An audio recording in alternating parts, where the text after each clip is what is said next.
Hello, I'm Flora speaking out, and thank you so much for joining me today. When I was born 97 years ago, movies were a very, very big deal for the average family. Not only a source of entertainment, but also a source of news for many of us. And most families would go to the movies once a week, on the weekend, whatever was showing. And that was a time, almost 100 years ago, that movies were morphing from the silent to sound. That was a big change, getting sound. Of course, there was no expectation of any color. That would be coming another decade. Anyway, I think the first movie I might ever have seen was a replay of the silent film Ben-Hur. I know my parents would not have taken me to perhaps one of the first science fiction movies that came out, 1933. And of course, you've heard of it. King Kong, the original King Kong. And there was certainly sound. Fay Wray's famous shrieks still are historical. I'm very sure they didn't take me at 5 years old to see King Kong. I saw it years later. But I didn't really latch onto the genre of science fiction until after World War II, and I began to notice how many movies were coming out about the supposed possible effects of radiation on animals of all kinds, not only great dinosaurs rising from the ocean, but ants, spiders, all kinds of creatures that radiation had transformed into monsters.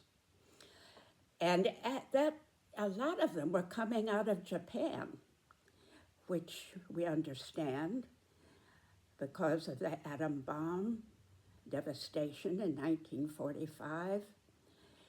It was perhaps natural that the Japanese would be making movies of what radiation might do. Then the alien movies began to come out in the 40s and 50s, time of flying saucers reported. I'm interested that now, great emphasis on robots. I'm wondering if this is some artificial intelligence anxiety beginning to affect us. I've begun to notice more increasingly that science fiction movies were reflecting the fears, anxieties, general worries, stresses of the population at large. But all along, a big theme, almost from the beginning of science fiction movies, have been the themes of sudden, unexpected, terrifying changes in people and places. The Dr. Jekyll, Mr. Hyde motif, for example, the compassionate doctor who turns into a sadistic monster. All right, then the movies of the body snatchers came. You think you know your family and friends, and then you find out they're actually an alien trying to possess your body. The theme of the familiar, the everyday, the usual, suddenly showing its monstrous face. An asteroid suddenly in the sky that's going to smash the world. Sunbursts that are going to burn up the world. Certain weather that's going to kill most people. And of course, not all that recent, came out in 2012. Some of you may have seen that, in which the Earth core is so molten that the surface crust of the Earth cracks open and continents slide into the sea and the ocean pours over the Himalaya mountains. nothing safe or familiar left. I wonder if some of you recognize the quotation, which is the title of my sharing today. The world turned upside down. That was music played by a military band in 1781, when the British forces, at the end of all those years of the American Revolution, finally surrendered to George Washington at Yorktown, Virginia. And as the troops marched away, their band, the story goes, played a popular song, The World Turned Upside Down. And it must have seemed that way to them. The mighty British Empire, one of the big naval and army forces of the world, suddenly having to surrender to this little eastern section of the ocean called the colonies. It must have seemed a terrifying reversal. And of course, many of us feel that way these days. We've had examples in our own personal lives where a family member or a longtime friend suddenly unfriends us. We don't know what's happened. Or you may have experienced a betrayal at the workplace, or usual life, and then suddenly the doctor's office calls. You don't have much time left.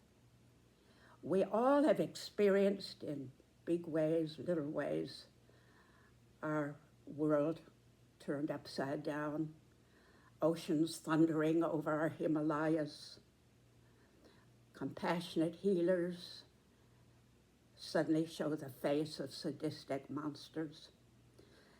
And now, of course, you know what I'm building up to. It isn't just in the science fiction movies or our personal lives. The world is feeling that way right now. A great nation known as a witness to democracy, a great nation in spite of its many faults and mistakes, a builder and backer of the United Nations, NATO, a great nation opening doors to science, scholars, independent research and thought, a compassionate giver to the world's hungry, a staunch supporter against tyranny, suddenly becoming a giant ape, gorilla, apologies to gorillas, smashing world alliances that took decades to build, threatening other nations, destroying trust. It's a terrifying reversal. Our ocean over the Himalayas, the poles in different spots. We see a vile administration sending 22,000 masked gorillas, smashing car windows, doors, with no court warrant. In fact, we realize now they're saying the judge's warrant is no longer needed to smash into a house and search it and drag people out.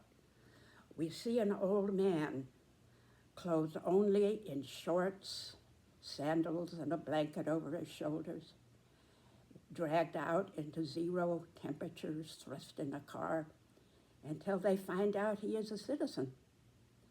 We see a 16-year-old boy knocked to the ground with a chokehold that injured seriously his neck and spine, needing to be hospitalized. 600,000 already arrested, some deported in America, and only a tiny percentage of them have any criminal record at all. All right, it's interesting that this past week, President Kennedy, John Kennedy, 75 years ago this week, in his inaugural address, made his great speech, and those unforgettable words to us all. Ask not what your country can do for you. Ask what you can do for your country. Interesting that exactly 20 years before, 1931, 30 years before, no, I'm thinking of 20 years before, when Roosevelt also, in his inaugural address, talked about the 4 freedoms I was speaking of last week. Yes, those 2 great men holding out a vision to the nation. Ask rather, what can we do for our country? What can we do? I think the first thing is to realize that this administration, this giant ape, mad dog, whatever you want to call it, of this Trump administration no longer represents America. It may have the outer power, but it doesn't represent America. The true America is vested now in those people who hold the vision and have the courage to witness to the vision and to protest and to have the courage to keep protesting. That's where the nation is vested. Let me tell you a true story. In 70 AD, or Common Era, if you prefer to call it that way, the Romans destroyed Jerusalem,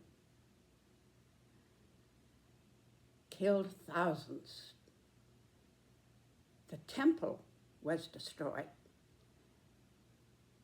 And to the thousands of Jews expelled, fleeing into other parts of the world, the fact that the temple was no longer existing